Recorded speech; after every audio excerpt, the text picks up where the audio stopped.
नमस्कार विद्यार्थी व पालक मित्रांनो, मी शुभम देशमुख, संचालक Chanakya career point Pune. MCC portal update झाला आहे, शेड्यूल सुद्धा आला आहे. 21 तारखेपासून पुढे 28 तारखेपर्यंत राऊंड 1चं शेड्यूल आले आहे. याच्या संदर्भात मागच्या व्हिडिओमध्ये मी पार्टिसिपेटिंग इन्स्टिट्यूट्सची पण माहिती सांगून झाली आहे. या प्रोसेसमध्ये पार्टिसिपेटिंग इन्स्टिट्यूट्स असतात 15% all India quota, BBS BDS government कॉलेजेससाठी. याच्यामध्ये कुठलेही प्रायव्हेट कॉलेजेस पार्टिसिपेट करत नाही. त्याच्यानंतर असतं सेंट्रल युनिव्हर्सिटीज, जिपमर आणि एम्स.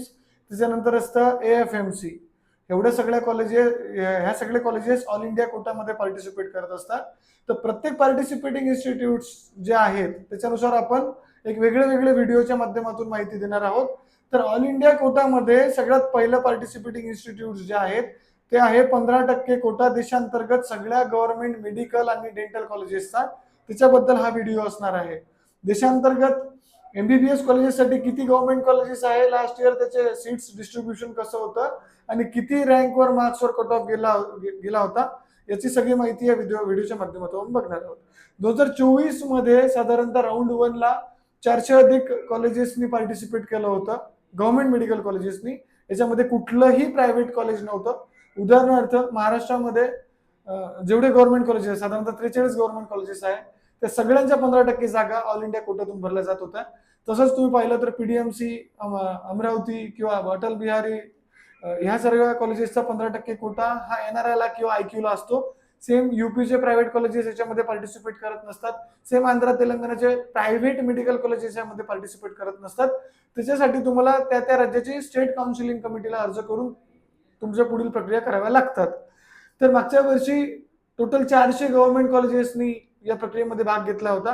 त्याच्यामध्ये साधारणतः 10,000 अधिक जागा ऑल इंडिया कोट्यामध्ये पार्टिसिपेट केल्या होत्या. त्याच्यामध्ये कॅटेगरी वाईज जागा होत्या. साधारणतः ओपन कॅटेगरीला 3741, EWS ला 1061, OBC ला 2541, SC ला 1590 आणि ST ला 784. हा राऊंड 1चा सिनेरिओ मी सांगतोय. राऊंड 2 आणि राऊंड 3 ला साधारणतः देशांतर्गत 2 ते 3 हजार जागा वाढल्या होत्या. त्याच्या प्रपोर्शन मध्ये 15% जागा राऊंड 2 आणि 3 ला याच्यामध्ये पण वाढल्या होत्या. तर राऊंड 3 मध्ये कुठल्या विद्यार्थ्याला शेवटचा विद्यार्थी ऍडमिटेड होता किंवा शेवटचा विद्यार्थी लास्ट ऍडमिटेड कॅन्डिडेटचा कट ऑफ काय होता, तर राऊंड 3 चा ऑल इंडियाचा कट ऑफ होता जनरल कॅटेगरीसाठी 24,842 ऑल इंडिया रँक, मार्क्स होते 652. तेच तुम्ही EWS ला पाहायला गेलं तर 28,702, मार्क्स होते 647. तेच तुम्ही OBC ला बघायला गेलं तर 24,892, मार्क्स होते 652. SC ला 1,33,872, मार्क्स होते 553 आणि ST ला 1,66,849, मार्क्स होते 527. तर साधारणतः तुम्ही बघायला गेलं तर 25,000 ते 30,000 ज्यांचा OBC ओपन आणि EWS आहे, 30,000 रँक पर्यंत ज्यांचा रँक आहे अशा विद्यार्थ्यांनी इथे पार्टिसिपेट करावं. SC ला 1.5 लाख रँक असेपर्यंत विद्यार्थ्यांना ज्यांचा रँक आहे अशा विद्यार्थ्यांनी पार्टिसिपेट करावं. आणि तेच तुम्ही ST ला बघायला गेलं तर 2 लाख ऑल इंडिया रँक असेपर्यंत तुम्ही ऑल इंडिया कोट्यात खेळू शकता. आणि सगळ्यात महत्वाचं म्हणजे एखाद्या विद्यार्थ्याला स्टेट कोट्यामध्ये कॉलेज मिळत आहे जळगाव, तर त्याला ऑल इंडिया कोट्यातून त्याच्यापेक्षा चांगलं कॉलेज मिळेल का? GMC नागपूर आहे, GMC नागपूर सारखं तर याचं उत्तर नाही आहे. ऑल इंडिया कोट्याचे जे कट ऑफ असतात त्याच्यापेक्षा 25 मार्कांनी महाराष्ट्राचा कट ऑफ कमी असतो, 25-30 मार्कांनी. जर एखाद्या विद्यार्थ्याला 25,000 वर तुम्ही एखादा बघायला गेलं, 25,000 वर मागच्या वर्षी अकोला GMC भेटलं, तर स्टेट कोट्यातून 25,000ला अकोला GMC भेटलं, तर ऑल इंडिया कोट्यातून अकोला GMC 25,000 भेटेल का? तर याचं उत्तर नाही आहे. तर कन्क्लुजन हेच आहे की विद्यार्थी आणि पालकांना स्टेट कोट्यातून उत्तम कॉलेज भेटेल rather than all India Kota. Same तुम्ही BDS ला बघायला गेले तर साधारणतः देशामध्ये 48 अधिक BDS कॉलेजेस आहे. त्याच्या 654 जागा ऑल इंडिया कोटात पार्टिसिपेट होतात. त्याच्या मागील वर्षी जर तुम्ही कॅटेगरी वाईज डिस्ट्रीब्युशन पाहिलं तर ओपन कॅटेगरीमध्ये 226 जागा होत्या, EWS कॅटेगरीमध्ये 114 जागा होत्या, OBC ला 145 जागा होत्या, SC ला 102 जागा होत्या आणि ST ला 67 जागा होत्या.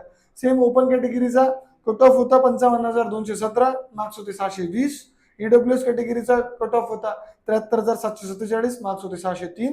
OBC कॅटेगरीचा कट ऑफ होता 59,656, मार्क्स होते 616. SC ला 1,93,970, मार्क्स होते 508. ST ला 2,68,338, मार्क्स होते 459.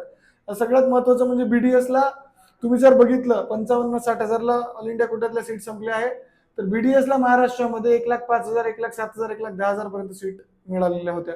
तर ज्या विद्यार्थ्यांना बीडीएस गव्हर्नमेंट पाहिजे अशा विद्यार्थ्यांनी इथे अप्लाय केलं नाही तरी चालेल.